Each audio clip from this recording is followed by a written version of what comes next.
Atxaldeon hasingo ga, 6 pasatxo badia, eta urteko lehenengo udalbatzakin, bai, 2023ko lehenengo honekin.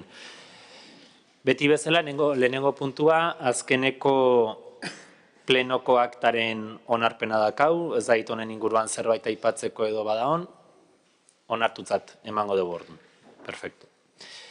Bestatik bigarren puntu haure, plenoro tratatzen duguna, berri ematea, aurreko plenotik ontara eman dian dekretu zerrendaren inguruan, zerrenda pasa zaizue, dekretuak ere ikusgai dauzkazue, ez dakit dekreturen baten inguruan, zalantzari, galderarik edo zerbait badaon, ez aurre egingo dugu orduan. Hirugarrena berri emate bat da, aurrekontuaren kreditu aldaketa espedienteen ingurukoa, eta Isak azalduko igual. Bai, kaixo, arratsaldeon. 2022ko aurrekontua ez dago itxita oraindikan, baina azken ajusteak egiten ari dira. Eta berri emango dizuet, azken kreditu aldaketak izan direnak. Bat izan da kreditu gehikuntza, 329.000 eurokoa. Eta gizon bezala kreditu gehikuntza esan nahi dula, inkorporatzen da aurrekontuan kopuru hau, eta aurrekontuaren kopurua aldatzen da. Diru sarrerak jaso egin degula, ez genuen aurreikusitak, eta 3 dira konkretuki. Alde batetik jaso egin dugu ia 200.000 euro Europako fondotik, Biteri Kulturetxea obra egiteagatik, eta gizon bezala obra egiten ari da energiaren aurrestea, eta proiektu horrengatik 200.000 euro jasoko degula Europatik. Beste bat da, Eusko Jaurlaritzatik jasota, pobreziaren aurkako plana, 125.000 euro, eta hirugarren diru laguntza jaso egin degula eta inkorporatuko degula aurrekontuan da bizikidetza proiektua kontratua, da 10.000 inguruan. Gero dazkagu beste bi kredito aldaketak eta ditzen dira kredito transferentziak. Hau ez dute aldatzen aurrekontuaren kopurua, dira mugimendua partidan artean. Batez ere, kredito globaletik beste partidei. Eta dira 310.000 eurokoak aldaketak. Ez dakit honen inguruan galderarik edo zalantzarik edo badaon. Bai, Ricardo. Kaixo, arratsaldeon. Ez zait gelditu oso garbi azalpena, esateet, ze azkenian hiru kreditu aldaketa daudelako, eta ez dakit hortaz hitz egin dezun ala ez. Baina galdera bat, kale garbiketari buruz 78.000 euro gehiago jartzen dira, gustatuko litzaiguke jakitea zertarako den, posible baldi bada?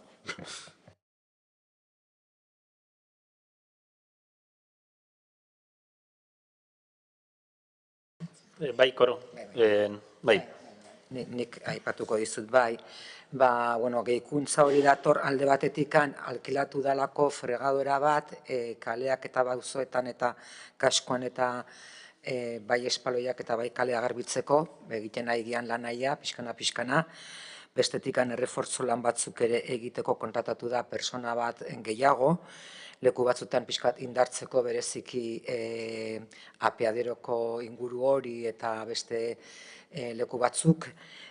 Gero orain egiten ari gian pareten txukunketa horiek, baldeatze lanak, lehen bakarrikan astean behin egiten zan, astean bitan egiten da, eta horrelako lan batzuk egiteko aurre ikusten zan dirua. Egia da asmoa zala urtean lehenago astea eta uste baino beranduago hasia eta segurasko gero ez da diru guztia erabiliko zau. Bazan 6 hilabetetarako eta beranduago hasi da etzelako aldez aurretikan lortu zea makina eta beste gauza batzuk teknikoak hori da. Argituta, Ricardo. Bai. Beste zalantzari, komentariorik edo honen inguruan. Berri ematen bat danez ez dugu bozkatu harrik eta hurrengo puntura pasako ga. Eta hurrengo puntua akats zuzenketa simple bada, tutoretzapeko etxe bizitza eta tutoretzapeko etxe bizitza partekatuen tasan, bere garaian onartu genunean eta publikatu genunean jarri genuen gutxienez 200 euro ordaindu beharko dutela eta horrakatx badao eta gutxienez 100 euro da tasa. Bai, orduan, formalismo bada, hemendik pasa behar dana, zuzenketa hori egitea eta hau bozkatu egin behar du? Bai, akats zuzenketa honen aldeko botuak? hau batez onartzen da beraz, eta orduan zuzenketa hori egina geldituko da eta hala publikatuko dugu. Bai. Bosgarren puntura pasako gara, kasu honetan, bake epaile titular eta ordezko hautatzeko proposamenaren ingurukoa da. Hau, lau urtetik behin egiten den kargu hautaketa bat da. Euskal Autonomia Erkidegoko Justizia Auzitegi Nagusiko Gobernu Idazkaritzak udalari eskatu dio izenda dezala, eta prozedurak eskatzen du udalbatzak izendapen hauek egitea. Prozedurari jarraituz, espediente hau martxan jarri da, egin deguna da 15 egun baliodunetan ireki dugu aukera izengaiak bere burua aurkezteko, eta bi pertsonek aurkeztu dute bere burua, bake epaile izateko. Aitor Anaburu Leundak eta Felix Javier Iradi Otaegik. Orduan, kasu hontan idazkariak ere helara zizkigun bi hautagaian hauen kurrikulunak eta esperientziak eta zeintzu dian, eta honekin udalbatzan emiarko nuke, edo egin behar duguna da, bozkaketa lehenengo titularra, bake epailea titularra bozkatzeko, egingo dugun sistema da, bozka gehiena lortzen ditunak titular izendatu, bozka gutxien lortzen dituna ordezko izendatu. Orduan, honen inguruko zalantzari galderarik edo komentariorik? Jaione. Kaixo, arratsaldeon. Lehenik eta behin, eskerrak eman nahi dizkiegu bi pertsona hauei, bake epailaren plaza betetzeko erakutsitako interesagatik.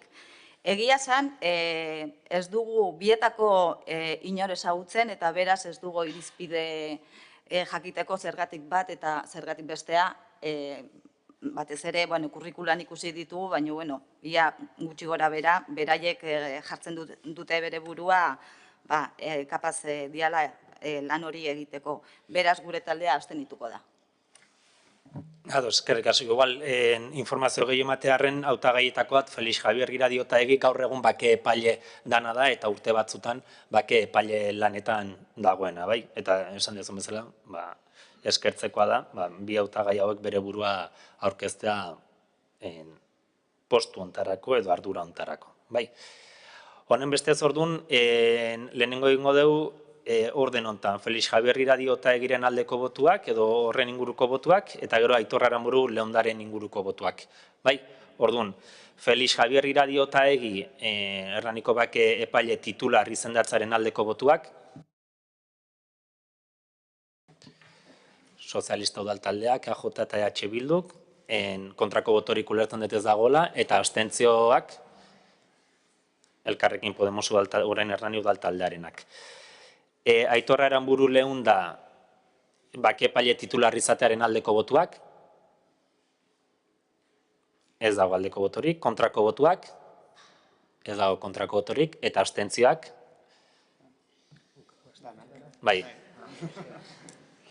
honen bestez, formula izango litzake titularra izendatuko litzateke bozketan emaitza ikusita, Felix Javier Iradi Otaegi eta Aitor Aranburu Leunda ordezkoa izendatuko genuke.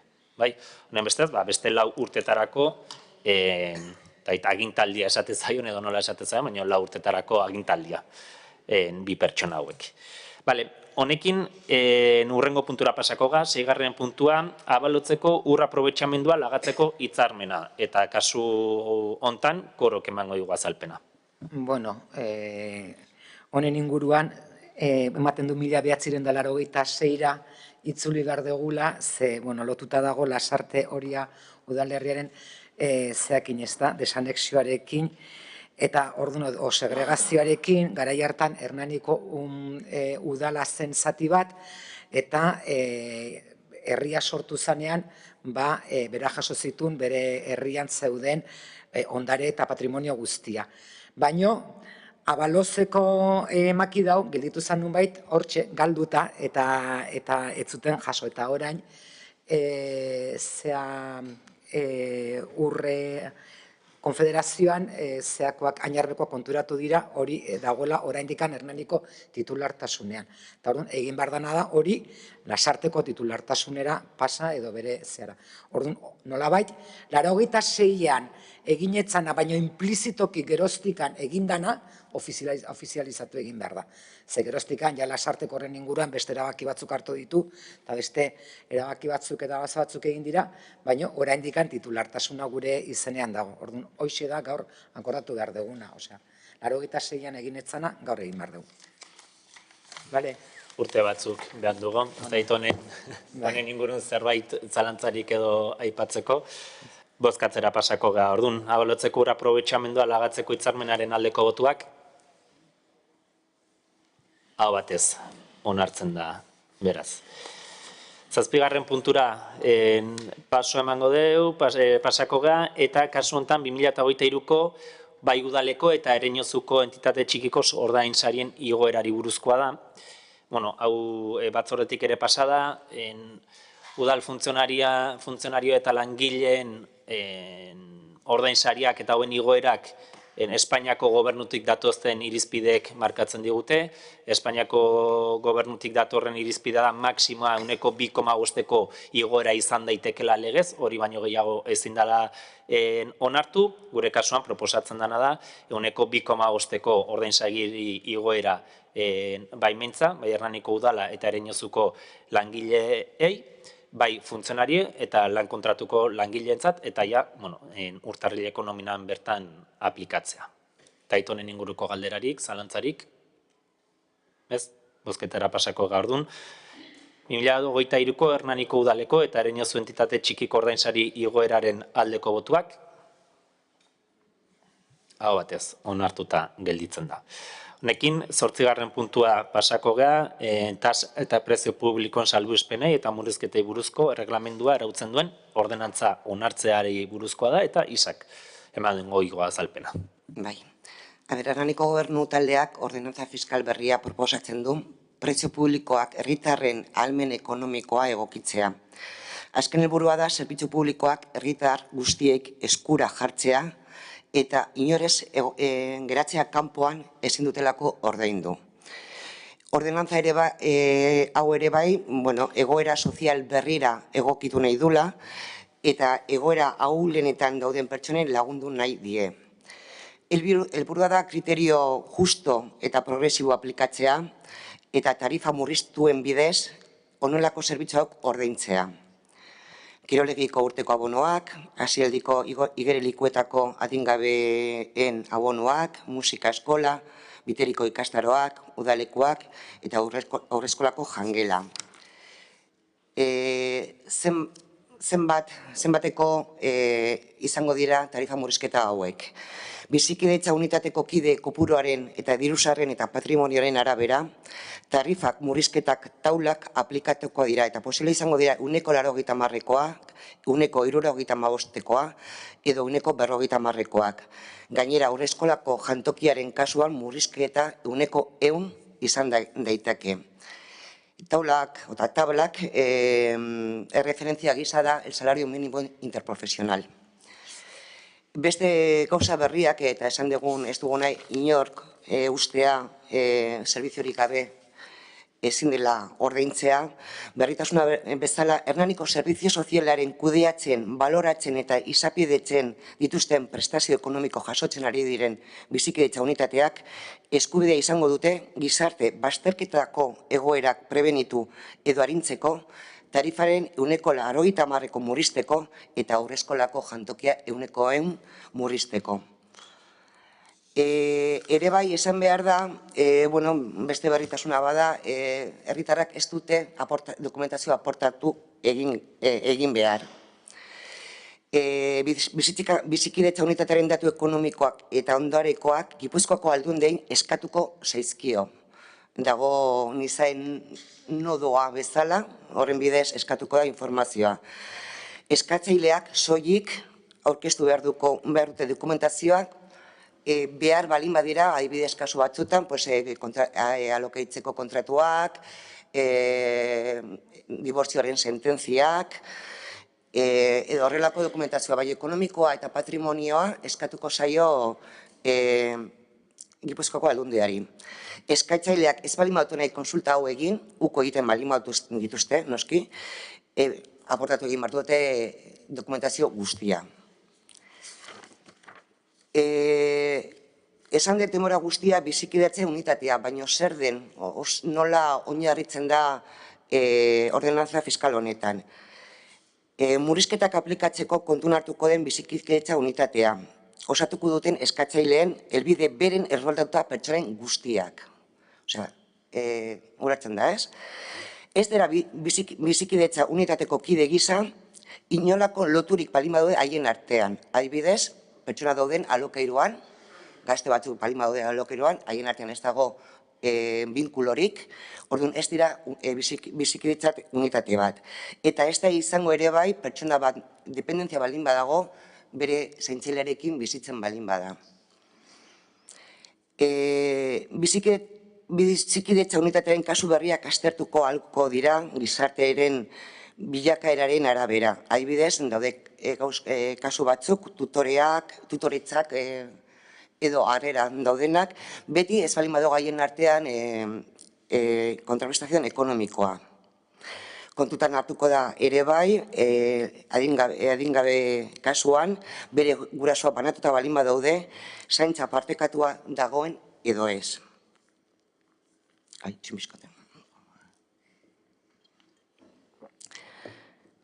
Eta ere bai, beste, kontutan hartuko degula, ondoren aipatzen diren 3 egoretan dauden bizikidetza unitateen dagokien ponderazioaren arabera dagozkien kidei beste kide bat gehituko zaie. Osea, familia bat 4 pertsona balin badira, baino 3 egora horietan balin badaude beste kide bat izango diren. Eta da, 33ko hortik gorako elbarritasun duten pertsonak edo mendekotasun duten pertsonaren osatuak, guraso bakarrako familiak eta genero indarkeriaren biktimak. Esan dut bezala bizikidetza unitatearen kiden kopuruan zehaztu ondoren, haien diru-sarrerak eta ondarea balio kalkulatuko dira. Ondare balioaren barruan 2 mugak daude. Ohiko etxebizitzaren katastroko balio ez da izan behar 176.000 eurotik gora. Eta bizikidetza unitatearen ibilgailu bakarrik egon daiteke. Eta, gero azken, baldintzak horrokorrak ere bai izango dira, erroldatuta egon behar dutena gutxienez 6 hilabete, eta udalarekin zorrik ez izatea. Ez dakit, ulertu eginda, bai, ordenantza berria. Honen inguruan zalantzak, bai, Ricardo, Jaione, orden hortan. Bai, a ber, ordenantza honetara gu 4 modifikazio proposatu genituen, batzuk kontutan izan dira zati batean behintzat, adibidez ezgaitasunaren unidad convivencial, ezgaitasunaren momentu horretan 133ko zea limite hori, edo hori leheno zegoen adingabeen baitan, hori kendu izan zen, baina baita ere proposatzen genuen ez bakarrikan 175aren muga hori aintzat hartzea, baizik eta 175eko muga hori aldundiko IRPF-aren normatiban ordenantzan jasotzen den bezala, ezta? Kide bat gehiago edo 2 kide izateko, ponderazio horretan. Baino, batit bat, zalantzazko agertu zaizkigu gauza batetikan, eta hau isarekin hitz egin dugu, idazkariarekin hitz egin dugu, eta, buelta batzuk eman dizkiogu. Eta da erroldaren baldintza hori, 2. artikuluan agertzen den erroldaren baldintzan. Gu bintzat horrela ulertzen dugu, hori ez dago legearen baitan, ez dugu esaten legearen kontra dijoala, baina ez da horrela jasotzen, baizik eta legetan jasotzen da egoera ekonomiko desfavorecidas edo dauden baldintza hori erabili dezakegu halako diru laguntzak edo halako bariak emateko. Eta nola uste dugu hori ez datozela bat dauden legeekin, eta horrela azaldu duguenez, gu kontrako bozka emango dugu ordenantza honetara. Eskerrik asko, Ricardo, Jaione. Bai, bueno, gure taldeak ere zalantza dazka puntu horrekin, erroldarekin. Printzipioz, pentsatzen dugu, udal zerbitzu eta instalazioaren erabiltzaile guztiak kopuru bera ordaindu beharko luketela, ez? Hala ere, horrek ez du esan nahi, erabateko uniformetasuna denik. Tratu desberdina onartzen baita, hala nola, adibidez, tarifa murriztuak edo bariak ekonomikoki behartsuagoak diren sektoren alde. Ezin da pertsonen arteko tratu desberdina eman, udalerrian ez bizitzeagatik prezio publiko edo tasa altuagoa ordaintzeak berdintasun printzipioa urratzen baitu. Bereizketa hori erroldatzean oinarritzen baita, eta ez gaitasun ekonomiaren irizpideetan. Desberdintasun horrek diskriminazioa dakar. Hori dela, gure taldeak, gure udal taldeak ordenantza aldatzeko eskatzen du udal jarduera edo zerbitzuen erabiltzaile guztiek tasa berberak izan ditzaten. Bizilekuaren arabera bereizi gabe. Ematen diren hobari salbuespen edo laguntzak beren ahalmen ekonomikoaren araberakoak baitira. Laburbilduz, udalerrian erroldatuta dauden ala ez kontuan hartuta aplika daitezkeen zerga onurak ez datoz bat indarrean dagoen legearekin gure ustez. Hau guztiagatik, naiz eta batzordean abstenitu, orain kontrako bota emango dugu. Andoni, zuk ez dezu hitzek eskatu ez? Bale, ez, erantzuteko ez, legezkotasuna zalantzan jartzen dalako errolda eskatzarena edo ez, proposamen hain egin dezue, batzordean etzan proposamenik etorri hori egiteko, Ricardo kondo esan duen bezala ez, gai honen inguruko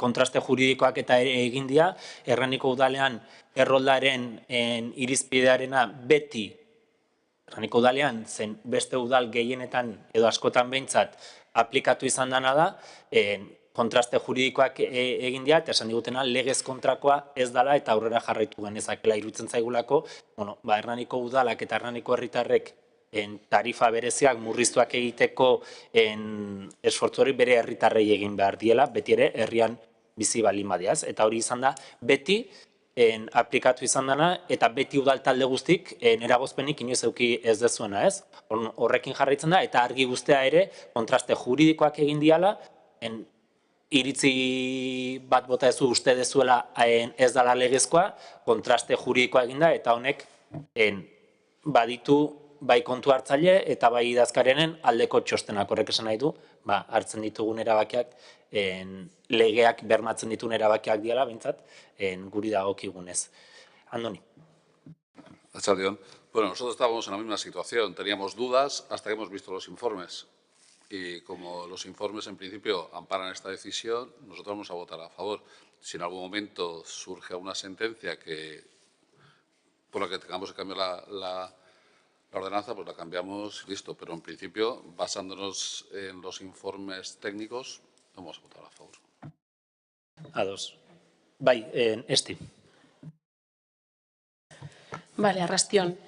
Nik pixkat, harrituta hemen entzundan gauza batzukin, gehien bat iruditzaiatalako, orain isa proposatu duenak, legeko askotasunetatik aparte, eta hori informeak eta argi itzi dabe, usteot ikuspegi sozialetik ere aipatu behar dela.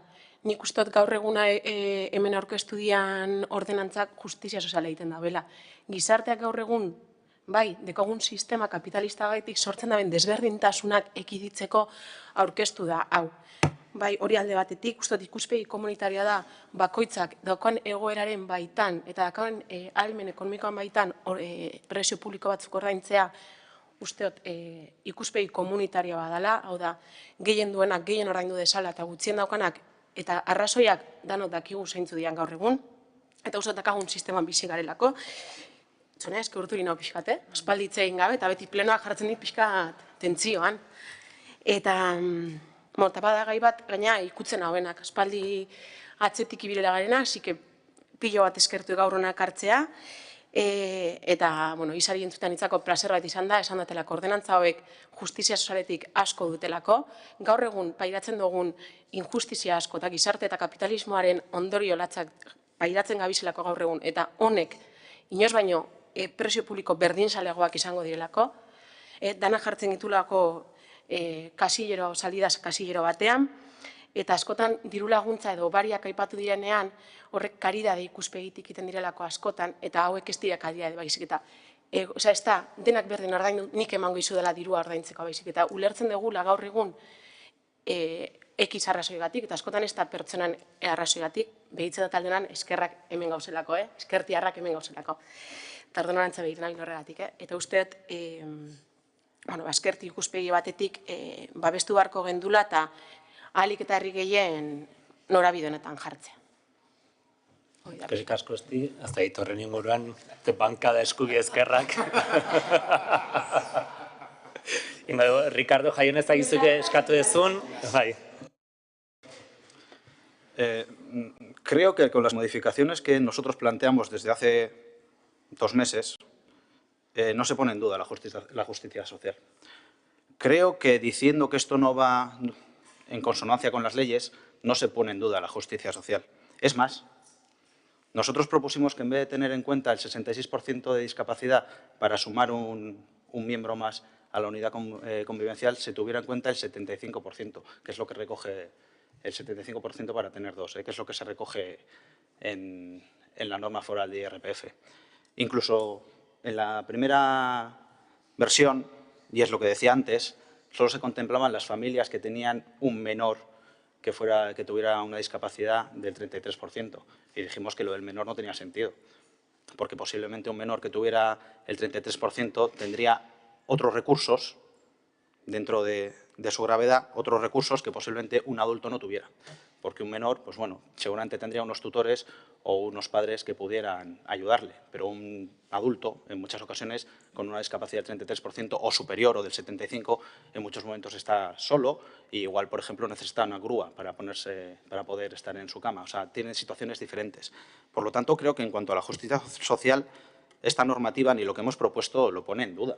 Lo que pone en duda es el no venir acorde con las leyes el tema del empadronamiento. Porque al final los usuarios de estos servicios y tasas públicas, de estos tasas y precios públicos, de estos servicios, pueden ser vecinos de Urnieta. Y por ser vecinos de Urnieta, aunque su situación económica sea peor, y por lo tanto no existe justicia social para él en estos tasas y precios públicos, no se contempla. Porque el primer requisito, artículo 2, es el empadronamiento. Entonces, ese vecino o esa vecina ya no va a poder acceder a estos beneficios fiscales en estos tasas y precios públicos. Y pueden ser usuarios de los servicios que ofrezca el Ayuntamiento de Hernani. Jaion ez da hitza eskatu dezun? Bai, baina, gutxi gora bera, hildo beretik jarraitzeko justizia soziala, bai, noski, pero pensamos que el pedir el empadronamiento lo que hace es romper el principio de igualdad de condiciones y las tasas deberían de ser progresivas. Quien más gana, más paga. Justicia social, los cambios que se han reflejado en la ordenanza, estamos de acuerdo, pero en el tema del empadronamiento no estamos de acuerdo, se debería de quitar. No hemos hecho la propuesta anteriormente, vale, la hemos hecho ahora y ya la haremos por escrito. Andoni. 2 tonterías, Creo que la propuesta la hace el equipo de gobierno y es llamativo que una concejal del equipo de gobierno le dé la enhorabuena a otra concejal del equipo de gobierno por haber hecho esto. Pero bueno, si es así, va bien. Y por otra, creo, una vez más, saltan por los aires las izquierdas y las derechas en este ayuntamiento, porque parece ser que teóricamente somos de derecha y vamos a votar con la izquierda abertzale a favor de esta ordenanza, que es el sumum de la demostración de la izquierda. Eskubia ez du inorrek esan, zu bakarrik esan dezu, zure buruangatik. Guk ez dugu esan, eta estik ez du aipatu, eta, taldekideen artean ere espresatza ondo sentitze gala, eta, denak ere gonbidatuak adierazten positibo horiek egitea, bai. Honekin, bozkatzea pasako ga, bai. Tasa eta prezio publikoak aurrautzen dituen ordenantza berriaren aldeko botuak, EAJ eta EH Bildu taldenak, kontrako botuak, PSE eta orain Elkarrekin Podemos orain Hernani udal taldenak. Ontaz, ordenantza berria onartuak gelditzen da. Honekin 9. puntura pasako gea, mozio bat daukagu kasu honetan, EH Bildu taldeak aurkeztua, eta euskararen aurkako eraso judizialen aurrean planteatzen da mozioa da, eta Oierrek esplikatuko dugu. Bai, 2023 urtea EAEko Justizia Auzitegi Nagusiak euskararen aurkako epai bat emanez hasi dugu. Barakaldako udalaren erabaki bat baliagotu du Comisiones Obreras sindikatuaren eskariz, eta azpikontratutako zerbitzuetan gutxieneko euskara maila eskatzearen aurka agertu dira epaileak. Ez da lehenengo aldia halako epaiak datozenak, 2018an Lasarte horian gertatu zen, 2021an Irunen eta Tarrabian ere antzeko epaiak gertatu dira, eta 2022an ere Laudion antzeko epaiak gertatu dira. Aurrekariak badaude, eta ikusten duguna da hizkuntza politikaren judizializazio bat ari dela ematen, eta euskararen aurkako epaiak ari direla ateratzen, eta epaien eta jurisprudentziaren bidez euskararen aurkako erasoak ari direla gertatzen azken aldian, eta uste dugu erakunde publikoei, baita judizialei ere, eskubide horien bermatzaile izan beharko luketela, euskararen bermatzaile izan beharko luketela, eta ez aurkako epaiak atera. Bestalde, esan beharra dago, azkeneko epai hauek adierazi dutena da ere izan dela udal autonomiaren kaltetze bat.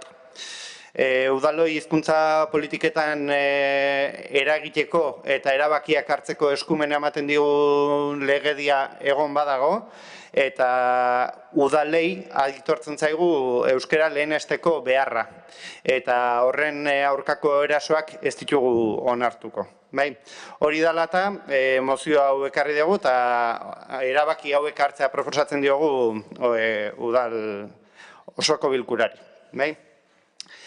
Lehenengoa, gogor salatzen dugu epaitegiek abiatu duten hizkuntza politikaren judizializazioa eta euskararen aurka ematen ari diren epaiak azkena EAEko Auzitegi Nagusiak Barakaldoko udalaren aurka emandakoa. Euskal Herriko administrazioei, epaitegiei, eragile politiko, sindikal eta sozialei herritarren hizkuntza eskubideak bermatu ditzatela eta euskararen sustapenaren alde egin dezatela eskatzen diegu. Eta udal honek legedia betez ondorengo konpromisoak hartzen ditu. Udal zerbitzuetan herritarrei lehen hitza euskaraz egitea bermatuko du. Zerbitzu publiko guztiak euskaraz eskaintzea bermatuko du eta udal funtzionamendu osoa EAEko 2 hizkuntza ofizialetan bermatzeko urratsak emateko plana gauzatuko du. Hau da mozioa, Ricardo Jaiene. Gu azten ditu egingo gara. Eta azten ditu egingo gara, azkenean eskatzen denarekin, mozioarekin, ados gaude. Ezin gaitezke kontra egon. Lehen hitza euskaraz izatea, edo komunitate erkidegoko 2 hizkuntza ofizialen bermatzea, langileak jakitea eta bermatzea, ados gaude, nola ez?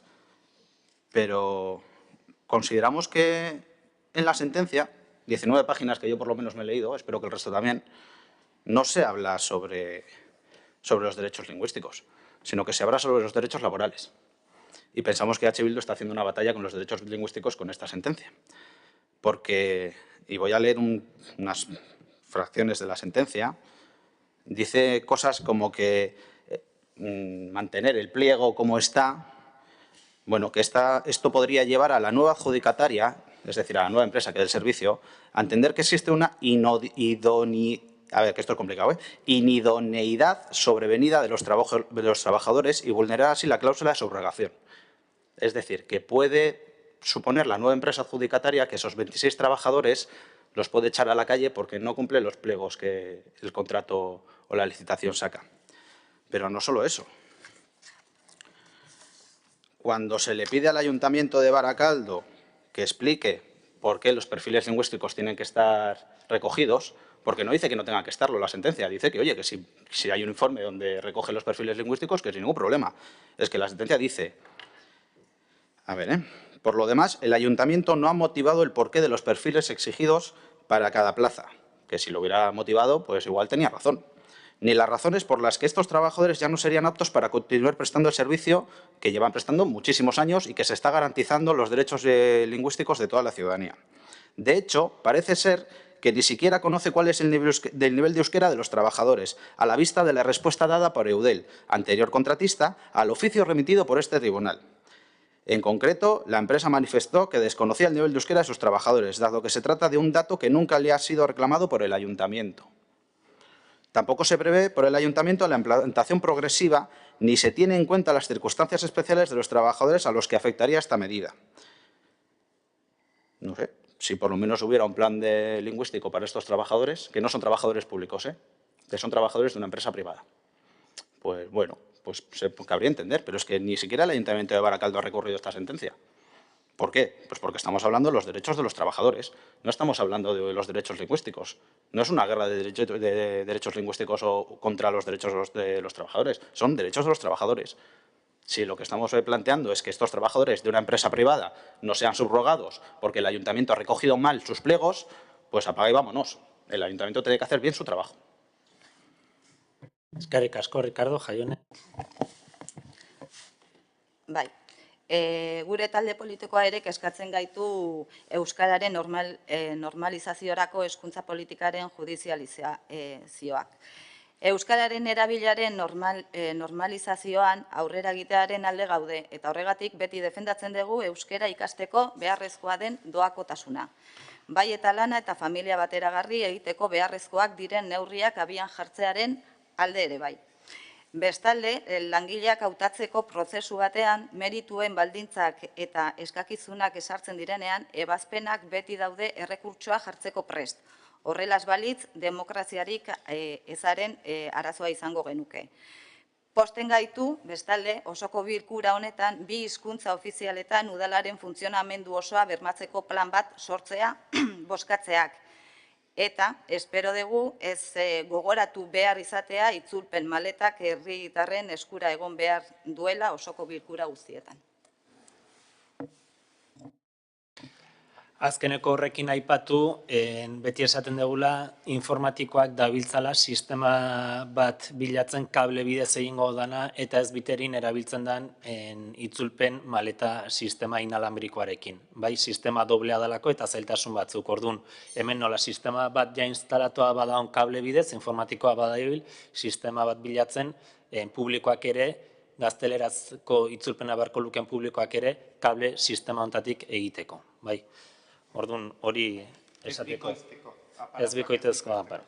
Eta bestia nik aipatugu Ricardo zentratu zeat asko Barakaldokoan, egia mozearen puntu bat Barakaldo, baina aipatzen du Lasarte Oria, Lasarten du Irun, aipatzen du Irun, eta aipatzen du Atarrabia ere ez, hoietan. Eta esaten dugunean, enpresa pribatu bateko langileak diala, zerbitzu publikoak ematen aidian enpresa pribatuko langileak.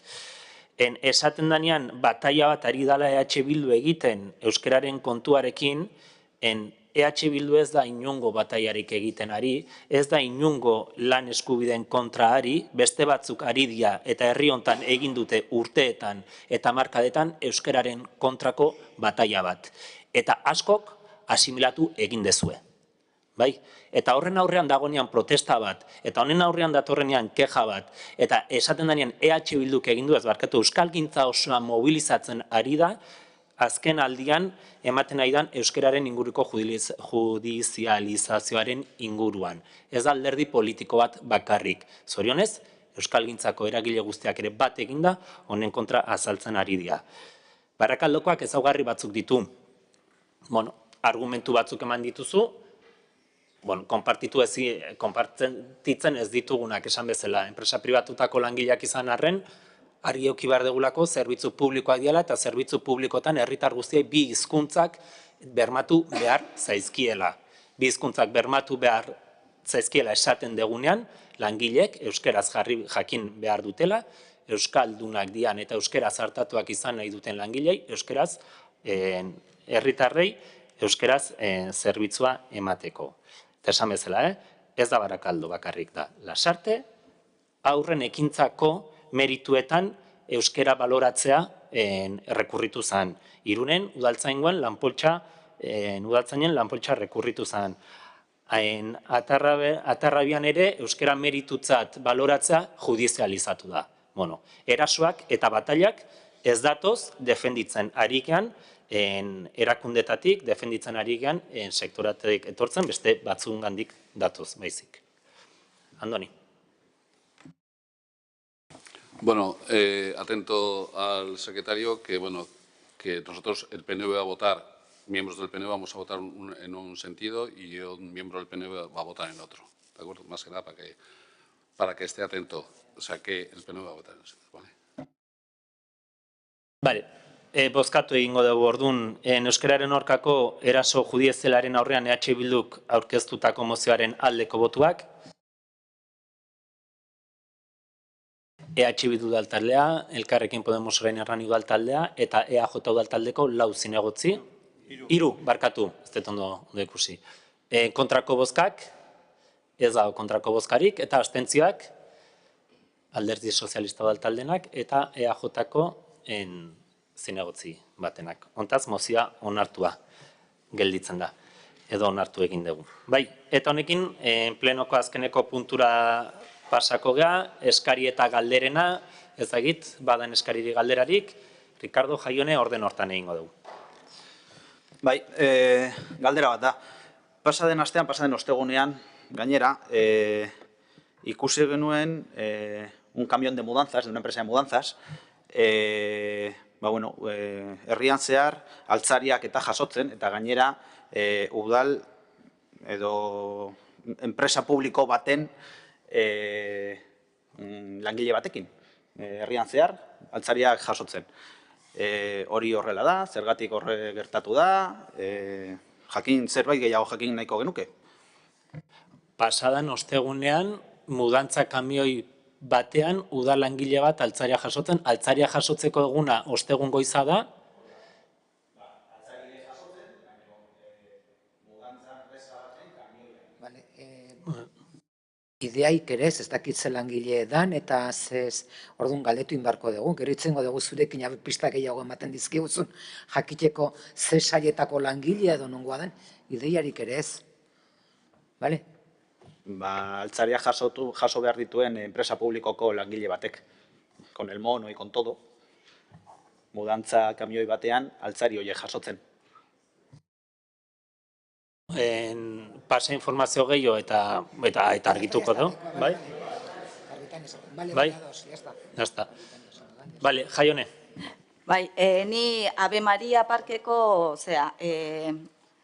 con las acciones que se han llevado a cabo últimamente. Tuit batean azaldu zen Ave María Parkeko lizardia ez dagoela kutsatuta eta jolaserako eta aisialderako erabil daitekeela. Inolako arriskurik gabe, ez pertsonarentzat eta ez ekosistemarentzat. Bueno, gaur egun itxita dago eta guk teknikariari galdetu diogu eta esan digu ez dela irekiko. Behintzat, lurra ondo jarri arte eta plantazioak berriak egin arte. Orduan, eskatuko genuke informazioa ez dela egokia tuitean azaltzen dana, ematen du ja erabilgarria dela. Orduan, pixkat azaltzeko edo behintzat tuiten ondo jartzea. Hoi, eskatzea. Igual esaten dezu modun, gaizki ulertura eraman dezake kontua da Ave Mariako basoko lurran zalantzak egon ziala bere garaian kutsatu bat ez egon edo ez, azterketa guztiak egin dira eta ez dago kutsatua eta erabilgarria da eta posible da erabiltzea. Jaurlaritzak esan du gomendio bezala organiko kapa bat botatzarena, baina ez dagoela inungo arriskurik. Horrekin batera sortu dana da, gure landareak eta parkak zaintzen dituen zerbitzuak adierazi zigula lizardi hori gaizki zegoela, zuhaitz batzuk arriskoa sortzen zutela eta hobezala bota eta arbol berriak, zuhaitz berriak landatza. Orduan prozesu hortan gaude. Erabilgarria da, erabili daiteke, egia prozesu bat dagoela abian berriz ere arbolak eta landatzeko. Igual ulertzen da momentuan irikiko dela, baina, kontua da, erabili daiteke, itxita dago, berlandak eta hori egin behar dalako. Bai? Besterik? Ez? Bai, Jesus Mari. Sí, buenas tardes.